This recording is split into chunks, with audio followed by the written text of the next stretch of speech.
It's a typical Saturday afternoon in 1975. You're 8 years old, clutching a handwritten note and a shiny 50-pence coin, off to the corner shop on an errand for your mum. As you stand on tiptoes at the counter, you confidently ask the shopkeeper for a pack of 20 Embassy No. 6 cigarettes. Without a hint of surprise or hesitation, the shopkeeper nods, retrieves the packet, and hands it over to you with a casual demeanor. You head home, skipping along the sidewalk, pleased to have completed your task. Delivering cigarettes for your mum was as innocent as buying a loaf of bread back then. Fast forward to today, that very act would be illegal, one among many activities from the 1970s that are now seen as unacceptable. In the classroom of the 1970s, discipline was strict, often harsh. The mere mention of the cane could send chills down any student's spine. If you attended school during that era, you were familiar with its presence. Teachers wielded it to maintain order, and stepping out of line meant enduring its sting. With your palms held out, the cane would strike, once, twice, sometimes more if the offense was significant. Painful cracks echoed through the corridors while you fought back tears, knowing crying would only invite further embarrassment or punishment. For girls, the punishment often involved a rubber-soled plimsoll, wielded by the physical education teacher across the backside, in front of the entire class. Sometimes it was directed at the back of the legs, leaving welts that smarted for days. Parents rarely objected. They often supported such measures, believing in the old adage, spare the rod, spoil the child. Although corporal punishment in state schools was outlawed in 1986, many private schools continue the practice until 1998. Today, any form of physical discipline in schools is considered assault, unacceptable and punishable by law. But back then, it was simply seen as necessary discipline. Venturing onto a double-decker bus in 1970s Britain meant entering a space filled with blue-grey clouds of cigarette smoke. The upper deck was a smoker's haven, each seat equipped with a built-in ashtray, metal darkened by years of use and overflowing with cigarette butts. The stale, acrid smell of tobacco hit you before you even finished climbing the narrow, winding stairs, and it would cling to your clothes for hours afterwards. Smoking wasn't just allowed, it was the norm, particularly on the top deck, where non-smokers dared not venture. Teenagers would gather there, trying to appear older and cooler, carefully lighting up cigarettes and hoping to avoid a coughing fit. With the Health Act of 2006, the atmosphere transformed overnight. Smoking on public transportation was banned, and heavy fines enforced the new rule. Smokers' domains like the top deck were cleared of their ashy reminders, with fresh air reclaiming the space. Thinking of lighting up a cigarette on a bus today is unimaginable, but in the 70s, choosing not to smoke would have made you stand out. Meanwhile, squeezing into a family car like the Ford Cortina or Austin Allegro with too many kids in the backseat was about as commonplace. Let's take a trip down memory lane to a time when road trips had an entirely different vibe. Picture this: a car packed with kids, no seatbelts, no child seats, nothing to restrain the youthful energy bouncing around inside. The only instruction: squeeze in as much as possible and brace yourself. As Dad took those corners a bit too quickly, you could feel the thrill, holding on for dear life as the centrifugal force threatened to send you crashing into your siblings. And when Dad hit the brakes, it was like a game to see who could avoid sliding into each other. Long journeys transformed the car into a chaotic playground. The children became like pinballs in a machine, each bump and turn sending them in different directions. They popped up to peek out of the windows or leaned forward between the front seats to chatter with the adults in front. If looking at the sights outside got boring, there was always the rear window, a stage for comedic faces pulled to amuse or bewilder the drivers trailing behind. Even the relentless expanse of the motorway held its own kind of amusement. In those days, it wasn't about silence or sitting still. It was about making the journey an adventurous escape. Parents seemed oblivious to the rollicking happening just a few feet away. There were no orders to sit down or stay put. If seats were scarce, it wasn't an issue. Space was found in the footwells, curling up like a cat around people's feet, or choosing a precarious perch standing between the two rows of seats, clutching onto whatever you could grasp for balance. This wasn't a reckless disregard for safety. It was simply how family road trips unfolded, almost a rite of passage for kids of that era. But change was on the horizon. The introduction of the seatbelt law in 1983 marked a new chapter in car safety, beginning with the front seat passengers. Now, the law dictated that safety took precedence over nostalgic chaos, marking the end of one era and the beginning of another, prioritizing the well-being of every passenger. By 1986, all new cars were required to come equipped with rear seatbelts, marking a significant step forward in automobile safety standards. However, it wasn't until 1991, 5 years later, that the law mandated actually wearing those seatbelts in the backseat. Before this legal change, passengers in the back were left to fend for themselves. In the event of a sudden stop, those without seatbelts would be propelled forward, as dictated by the unyielding laws of physics. Despite this, during that era, awareness and concern for such safety issues were remarkably lax. Social norms of the time were startlingly different. Grabbing 3 pints at the local pub and then driving home was not just common but a culturally ingrained behavior. The phrase "one for the road" was taken literally, with little regard for the inherent risks. Although the breathalyzer was introduced in 1967, it was not enforced strictly, and prevailing attitudes toward drinking and driving were even more relaxed. The common belief was that a few beers were harmless as they slowed you down, making you more focused behind the wheel. On any given Friday night, pub car parks would be brimming with vehicles, driven by patrons who saw no issue in driving after drinking. Abandoning one's car was seen as a sign of being too intoxicated to walk, reinforcing the misguided notion that if you were steady enough to walk, you were fit to drive. However, societal perceptions shifted over time, and by the 2000s, drink driving had become socially unacceptable. Flashback to the 1970s, and it was astonishingly routine for your dad to drive home from the pub every weekend, without raising any eyebrows. Similarly, air travel has undergone significant transformations. Remember the days when flying to Spain was an entirely different experience? It wasn't just about the lower cost of tickets. It was about security, or rather, the lack of it. Boarding a plane with your family was a casual affair, children brimming with excitement, and parents at ease. Then, during the flight, something almost enchanting would often take place. The cockpit door would swing open, and the captain or co-pilot would peer out, scanning the aisle for a wide-eyed child staring in awe. "Want to come and see how it all works?" they'd ask, inviting the child to step into the cockpit while the plane was cruising thousands of feet above the ground. This wasn't a fleeting glimpse from the doorway. The child could walk right into the cockpit, standing behind the pilots, occasionally even being allowed to sit in the pilot's seat itself if the flight was not too busy. The pilots would enthusiastically explain the myriad of controls, dials, and switches, allowing the young visitor to peer out of the expansive windshield at the clouds ahead, instilling a feeling of flying the plane themselves. Fast forward to 2001, and the introduction of reinforced, bulletproof cockpit doors rendered such intimate experiences a relic of the past. Now locked from the inside, these doors stand as strict barriers during flights, with even the cabin crew following special procedures for entry. The idea of children entering the cockpit is unequivocally forbidden today. November the 5th marked Bonfire Night, a time every British child eagerly awaited. Back then, it wasn't about large, safe family packs of fireworks you find in today's supermarkets. Rather, it was about purchasing individual, often perilous, fireworks from the local corner shop. Children would enter these shops clutching pocket money, perhaps 50 pence or £1 if they had been saving. They would point to a cardboard display behind the counter, requesting 2 penny bangers, a jumping jack, or one of those eye-catching rockets. The shopkeeper would oblige, reaching up to retrieve the loose fireworks, placing them in a small brown paper bag before handing them over. Off the child would go, no older than 10, wandering down the street possessing actual explosives. Society's cavalier attitude toward the safety of this practice was astonishing. Penny bangers were a particular favorite, small, red, yet surprisingly powerful for their size.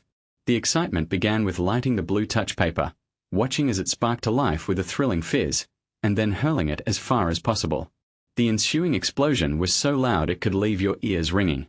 Ingenious young minds would conduct experiments to amplify the noise, setting them off inside old milk bottles or placing them underneath buckets to achieve an even more thunderous bang. Let me take you back to a time when mischief and chaos reigned supreme in the lively antics of neighborhood youngsters. Picture this: a group of kids, eyes gleaming with the thrill of the forbidden, furtively slipping a firework through a neighbor's letterbox. No one ever confessed to the deed, but it became the stuff of local legend, prompting uproarious laughter for years to come.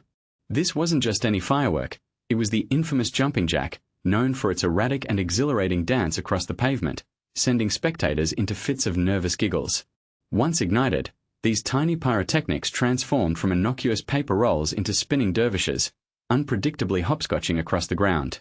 These little demons had a knack for injecting both fear and fun into the hearts of local kids as they ducked and dodged, each one convinced it might just be the unlucky target of the next frenzied leap. However, This era of carefree pyrotechnic play wouldn't last forever. In 1997, the law clamped down on this wild west of fireworks. The new regulations mandated a minimum age of 18 to purchase fireworks, and sellers had to secure special licenses, ensuring only compliant, responsible outlets were available. Proper storage rules were enforced, reflecting the seriousness now associated with these volatile entertainments. Then, in 2004, a sweeping ban took the quintessential penny bangers off the shelves completely, their reckless nature declared too hazardous for the public. The change mirrored a broader shift in societal attitudes over time. While fireworks became controlled and regulated, other aspects of daily life were catching up. Enter the world of the 1970s, a time when sidewalks were social minefields, dotted with the transformative remnants of a byproduct nobody thought twice about: chalky white dog mess. This was an era when the very thought of picking up after one's pet seemed bizarre. Dogs roamed freely, and wherever they chose to do their business, nature was left to handle the consequences. These natural deposits, rich in calcium from bone meal included in pet food, would dry out in the sun, turning a stark, crumbly white. Learning to tread carefully was a rite of passage for anyone who valued clean shoes. The shift in public responsibility came with the introduction of dog fouling laws in 1996, marking a move toward cleaner, more conscientious communities. Just as fireworks were reined in to prevent chaos, so too were pet owners tasked with taking responsibility for the havoc their four-legged companions left in their wake. During the 1970s, local councils began issuing fines that started at £50, but as environmental awareness grew, these fines skyrocketed to as much as £1,000. A shift towards environmental consciousness began, signaled by the introduction of plastic bags and the proliferation of dog waste bins, fondly known as poo bins, everywhere. Another widespread phenomenon was the omnipresent 4-star leaded petrol, characterized by its distinct, sweet metallic odor. This fuel emitted tiny lead particles into the air, a silent yet pervasive hazard that everyone unwittingly inhaled. Children playing outdoors, people waiting at bus stops, every breath infused with toxic lead. This was an era when the dangers were unspoken. The conversations that might have addressed the issue simply didn't happen. Subsequent studies would reveal that children of the 70s had alarmingly high blood lead levels, which were eventually linked to various cognitive issues, such as learning disruptions and reduced IQ. It wasn't until the 1980s that a gradual phasing out of leaded fuel took place, with unleaded fuel finally becoming available in 1986 and the sale of 4-star petrol coming to a halt in 2000. This means that anyone who lived through that decade quite literally carries a trace of it in their bones. At the same time, 1970s playgrounds were a far cry from today's safe havens. They were fraught with peril, featuring metal monstrosities over unforgiving concrete surfaces, devoid of any soft, protective covering. The infamous witch's hat was a particularly daunting apparatus, a spinning metal cone that children would grab onto, running and jumping to spin it ever faster. It usually ended with someone being flung off to land harshly on the concrete. Metal slides absorbed the summer heat to the point of being hazardous to touch, while roundabouts could easily spin until their riders were nauseous. Climbing frames were composed of 15-foot-high scaffolding poles, presenting a significant risk with no safety nets below to catch the unwary. Today's playgrounds are regulated with rubber underfoot, height limits, and regular safety inspections, but back then, it was a test of resilience. In buildings, the hazardous trend continued with asbestos, a material widely used in schools, hospitals, and homes. Insulation contained asbestos, which was sprayed onto ceilings, wrapped around pipes, and even mixed into floor tiles. This meant that classrooms often had asbestos right above students' heads, and any damage to the ceiling would release asbestos fibers that settled onto desks and were inevitably inhaled. Despite the known link to serious conditions like mesothelioma and other lung diseases, regulations were ineffective, and builders often worked with asbestos without any protective gear. Its use carried on until the outright ban in 1999, leaving millions of buildings still harboring this latent danger. These are sealed and monitored now, but during the 70s, everyone encountered asbestos in their everyday environment, whether they realized it or not. Christmas mornings could also involve danger, as they might include the gift of a genuine chemistry set. These sets contained real chemicals, acids, bases, and even poisons, along with instructions for creating crystals and conducting reactions that were as impressive as they could be frightening.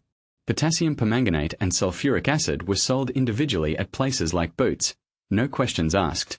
Such freedoms meant that injuries were not uncommon among young, inquisitive minds, but these chemistry sets remained on store shelves well into the 90s, when stricter regulations finally emerged.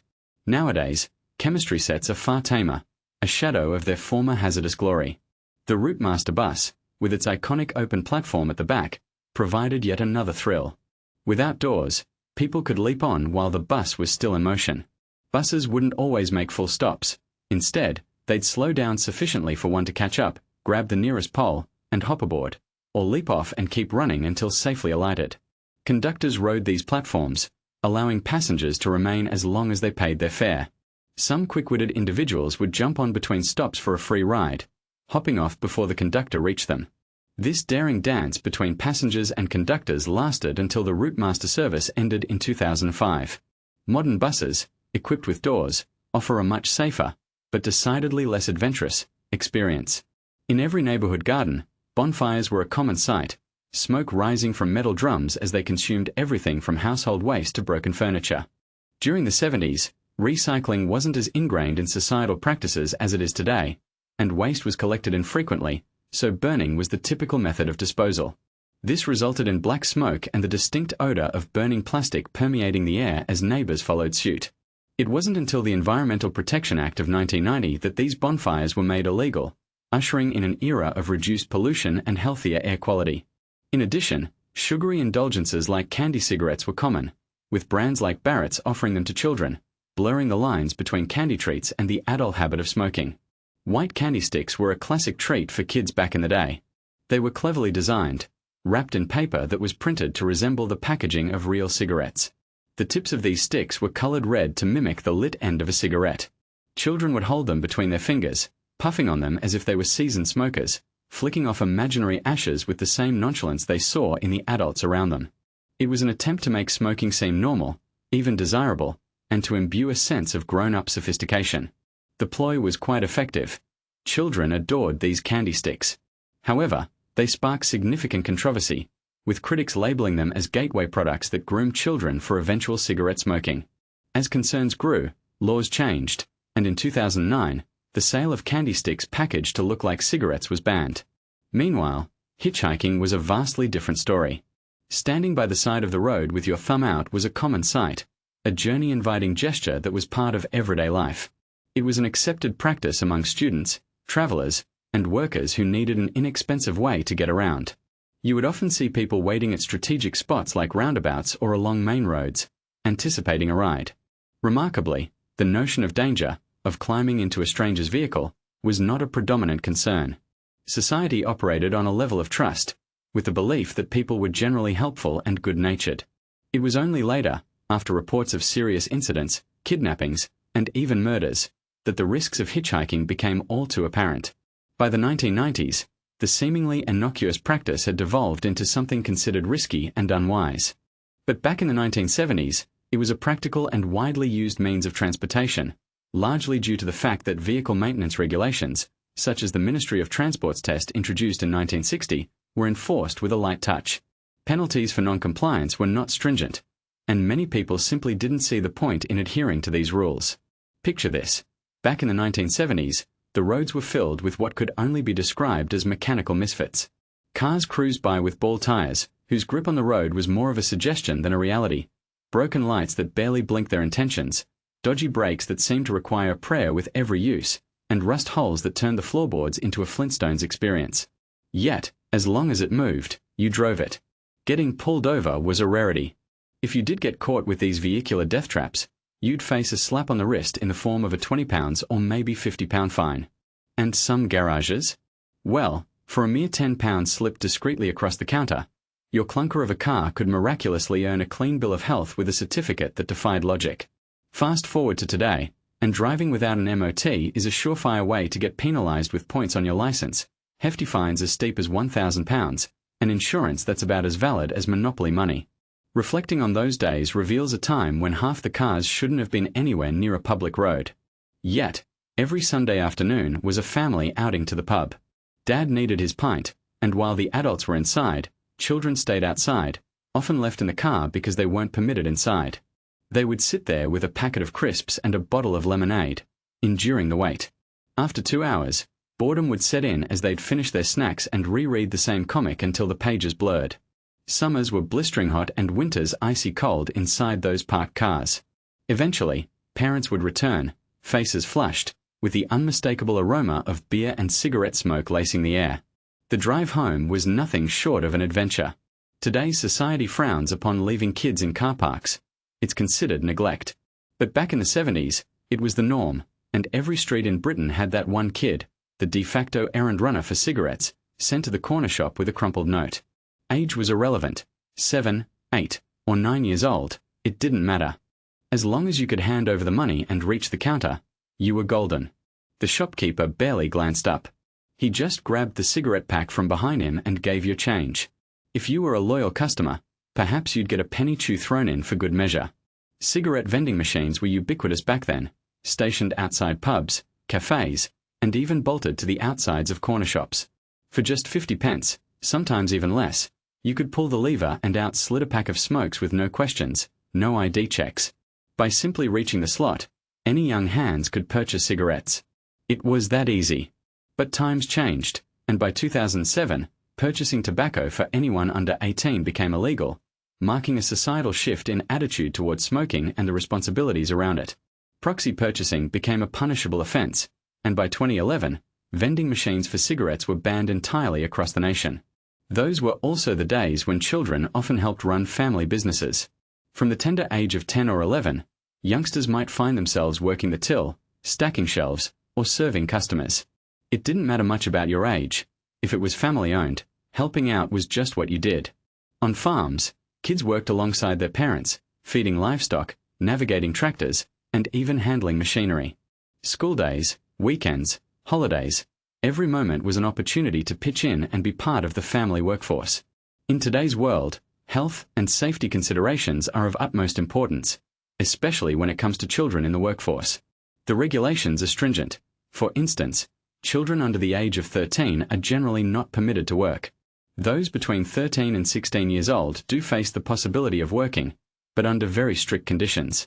Their working hours are limited, and there are specific types of work they are not allowed to undertake. Regular inspections are conducted to ensure these laws are adhered to, and the penalties for violations can be steep, including significant fines and even legal action. However, the situation